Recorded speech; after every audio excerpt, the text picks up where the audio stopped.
Hello friends, இன்னைக்கு நம்ம பார்க்க போகிற வண்டி 2012 மே மந்தில் ரெஜிஸ்டர் பண்ண TVS Apache RTR 160cc yellow colour BS3 variant TN75 Kanyakumari Marthandam ஆர்டிஓவில் வண்டி ரெஜிஸ்டர் பண்ணியிருக்காங்க.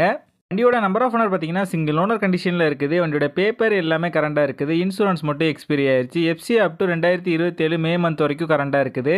வண்டியோட ஃபிசிக்கல் கண்டிஷன் பார்த்தீங்கன்னா குட் கண்டிஷனில் இருக்குது. வண்டியோட இன்ஜின் கண்டிஷன் பார்த்தீங்கன்னா தெளிவான செல்ஃப் கண்டிஷனில் இருக்குது. ரீசெண்டாக தான் நியூ பேட்டரி சேஞ்ச் பண்ணியிருக்காங்க. வித் வாரண்டி கார்டோட இருக்குது. வண்டியோட ஃப்ரண்ட் அண்ட் பேக் 2 டயர் தெளிவான கண்டிஷனில் தான் இருக்குது. இந்த வண்டியோட ஓவரால் அவுட்லுக் நீங்களே பாருங்கள். எந்த மேஜர் டென்டோ மேஜர் ஸ்க்ராச்சோ எல்லாமே நீட்டான கண்டிஷனில் நல்லா மெயின்டைன் பண்ணியிருக்காங்க. ரீசெண்டாக தான் ஜெனரல் சர்வீஸ் ஆயில் சேஞ்செலாம் பண்ணியிருக்காங்க. இந்த வண்டி இருக்க லொக்கேஷன் கன்னியாகுமரி மாவட்டம் களியக்காவிலையில் தான் அந்த வண்டி இருக்குது. வண்டிக்கு அவங்க கோட் பண்ணுற ப்ரைஸ் 22,000 சொல்கிறாங்க. நம்ம சேனலில் வீடியோ பார்த்துட்டு வந்தேன்னு சொன்னீங்கன்னா ஸ்பெஷல் டிஸ்கவுண்ட் கொடுக்குறேன்னு சொல்லியிருக்காங்க. இந்த வண்டி நீடு இருக்கவங்க கீழே விசிபிள் ஆகிற நம்பருக்கு கால் பண்ணுங்கள். இந்த வண்டி பற்றின ஃபுல் டீட்டெயில் டிஸ்கிரிப்ஷனில் கொடுத்துருக்கேன், செக் பண்ணிக்கோங்க.